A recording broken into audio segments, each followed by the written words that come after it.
So, you're thinking about deserting. It's not anchors up till tomorrow morning, so technically I haven't deserted until then. Which means you could still go back. I have about 14 hours to make that decision. No, you've got 14 hours to get back to your base. See? That's why I never would have told him. He would have totally despised me for even considering this. I won't despise you unless you actually go through with it. If you can't hack it right now, ask for a change of service. I'm a combat medic. They don't have nearly enough medics as is. They're not going to give me a change of service. Go to your company shrink and tell him you have PTSD.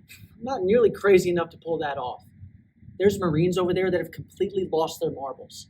They still hand them M4s and send them out on patrol. Then tell them you conscientiously object. You'll spend a couple months in jail, but then you'll get discharged. With a prison record. How is that any better than going on the run? Because if you go on the run, you're a traitor. And once they catch you, you'll be a traitor with a prison record. You said so yourself. We don't know if we're doing a damn bit of good over there. We might even be leaving it worse off than when we found it. So why should I go back? Because if you cut and run, and some of your buddies get killed because you left them behind, their blood is on your hands.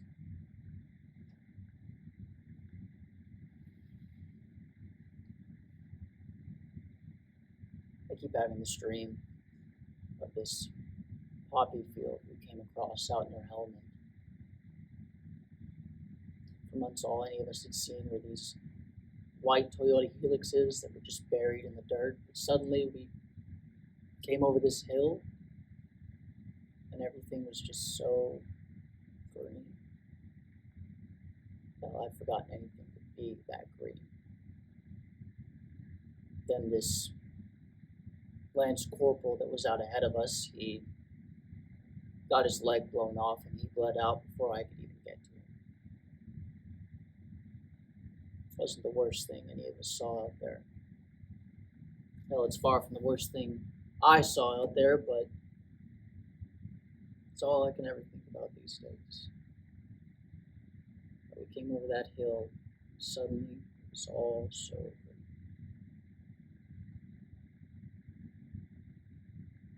They're not going to let me quit. No, they're going to assign me to some unit with some decent folks. I'm going to fall in love with them, and I'm never going to want to abandon them. See, the people in power these days, they use love like a weapon. They know that we're never going to fight for that desert out there, so they get us to fight for each other. Well, I'm not falling for that again. There's got to be a better way to love people, a way that isn't some lie or a trick. And maybe the only way for me to figure that out is if I walk away right now before it's too late.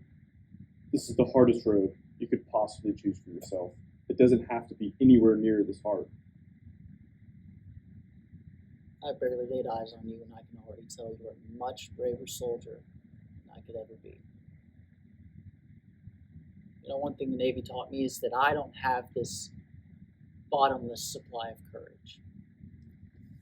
I have to ration it out carefully and deploy it wisely.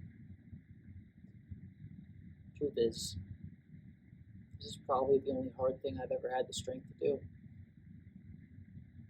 So if I'm going to set the river on fire, then I need to make sure that I burn all of my boats. I wanted to lean across the aisle and say the word. I have no idea where I'm headed. I just decided to board a train and head north. If you told me that, I'm not sure what I would have said. And then I would have said, I've lived in California for a year, and until this morning, I've never been north of San Diego. And then I probably would have said, I've never been to San Diego. We should go sometime. It is totally weird. Weird how? Well, for starters, it is the most beige place I have ever seen in my entire life. Plus, all the old people are always golfing, and all the young people are always surfing, and I can't understand how people can golf and surf so much and still hold down jobs. I attempted to surf once, but all I did was fall. Well, from what I can tell, surfing is mostly falling. At least, that's what it is from my experience.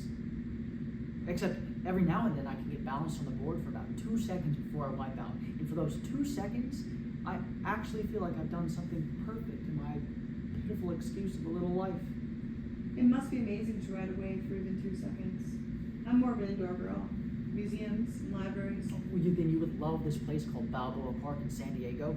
It's full of museums. See, the park was built on the Old World's Fair, which sounds like it was incredible. They even built this full-scale recreation of a gold mining town. Oh, and there was a nudist camp.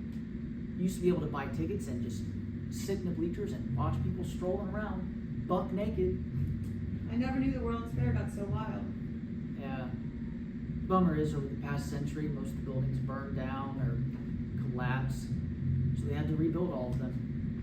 So now when you're there, instead of looking at somebody's idea of future, you're looking at somebody's idea of the past. If we'd actually had this conversation, this is when I would have asked you, what kind of work do you do in San Diego? I probably would have lied, said that I work in a hospital, because I know enough about that I can make it sound convincing. But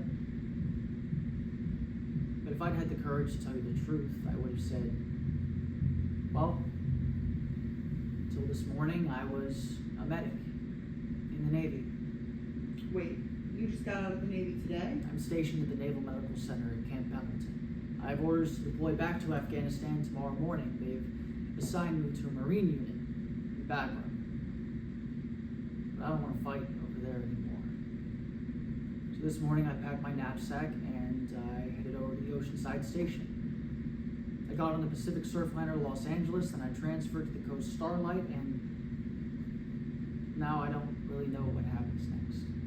If you'd told me that, I would have been speechless. But also I would have had a million questions. How long have you been thinking about this? How dangerous will this be for you? Is there anything I can do to help? And that's exactly why I didn't say anything to you. Because then you would have become part of my problem, and that's the last thing I wanted, was for somebody else to become part of my problem. If it was too hard for you to talk about that, we could have talked about something else. Anything. Except it was all that I was thinking about. So I wouldn't have known what else to say.